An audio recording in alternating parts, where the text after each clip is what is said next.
Censor-Mania. Biden's technofascism faces challenges at Supremes.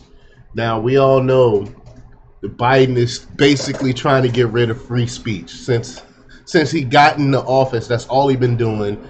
He's been using the FBI to do it, to go in and tell these tech companies like Facebook and Google and uh, uh, and Twitter prior to Elon Musk to censor speech that they don't like. And it's funny. It's always it's always leftist stuff that's okay. But if it's anything against that, they'll come for you. I've been dropped from platforms. I've had videos deleted and things like that, all because of opinions. They're getting rid of opinions, um, and uh, and we've seen it at the beginning of the pandemic. We've seen it when Biden got he used the pandemic as an excuse to go in and censor so-called misinformation, disinformation. People should have the freedom to see whatever it is they want to see and listen to whatever they want to listen to and believe whatever it is they want to believe without government interference. But of course, our government, this administration, don't believe in that. So we're going to talk a little bit about that. But before we get started, go ahead and hit that like button, share this out, and get this information out there. Subscribe if you're not already a subscriber, and hit that alarm bell so you know when I'm putting out new stuff. Also, check out my link tree in the description. It has a link to my Patreon where I talk about things I can't talk about here. There's also a link to my Instagram and my merch store. Also, check out jjthepsychotherapist.com for news as well. All right, let's talk about this news. Now, this comes from the Liberty Daily by way of WorldNet Daily. Bob Unruh, he reported that one of the biggest fights in America today is the war against the Biden administration's effort to, quote, block, ban, remove, deplatform, deboost, restrict, or otherwise deny equal access or visibility to tech platform users. And one of those battling those programs, illustrated by the FBI's interference, when it told media corporations to suppress information about Biden family scandals documented in a computer abandoned by Hunter Biden at a repair shop in the Rutherford Institute. Is the Rutherford Institute. Sorry.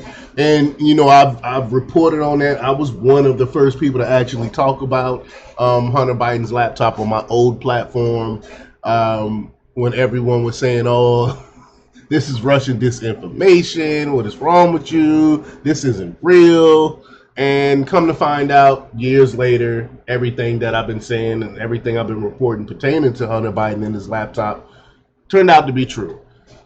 But, quote, technofascism is the modern day equivalent of book burning, which does away with controversial ideas and the people who espouse them, explained constitutional attorney John W. Whitehead, president of the Rutherford Institute and author of Battlefield America, The War on the American People. He said, quote, as the Supreme Court itself recognized, the people lose when the government is the one deciding which ideas should prevail. Once you allow government agencies and corporations to determine which viewpoints are legitimate and which are not, you're already moving fast down a slippery slope that ends with the censorship of all viewpoints altogether, other than that of the government and its corporate allies. But we're already seeing that. We're already seeing that. Say something against Israel and see what happens to you. Say you don't support Ukraine aid and see what happens to you. You'll get demonetized, you'll get delisted, all that stuff. You'll get blacklisted, all of that stuff by not towing the party line.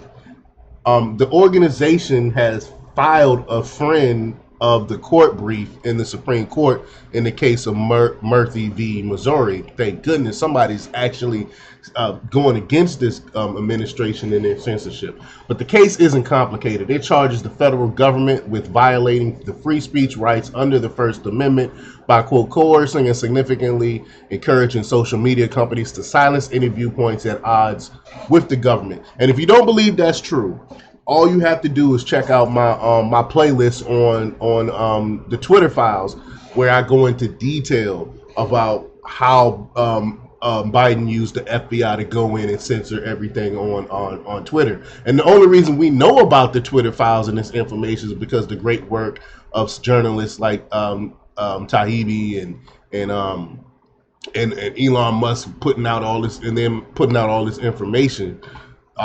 So we can only imagine what the likes of Google and Facebook was actually doing for censorship, but we don't even know about what happened with them. But those include views of COVID, fraud, and more.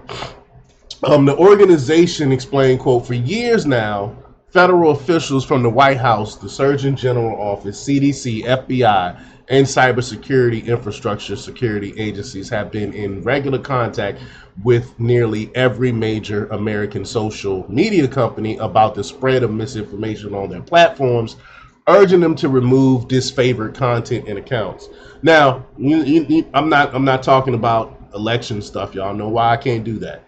But just to let y'all know, because I don't know if y'all noticed, I purposefully skipped over any of that stuff, just to let y'all know. I have to censor myself, unfortunately. And that's pretty ironic. I'm actually reporting on censorship and censoring myself on a certain topic pertaining to censorship. It's like I said, it's unfortunate that I have to do that, but that's the age that we live in right now. But in response, those corporations, often run by extremely wealthy leftists, quote, gave government officials access to an expedited reporting system, downgraded or removed flag posts, and deplatformed users. Again, I'm one of those users. Those corporations also reported to their government handlers. The result was a First Amendment lawsuit where the judge, first hearing the complaint, called the government scheming Orwellian. I reported on that, and akin to Writers' Ministry of Truth, which in fact promoted lies.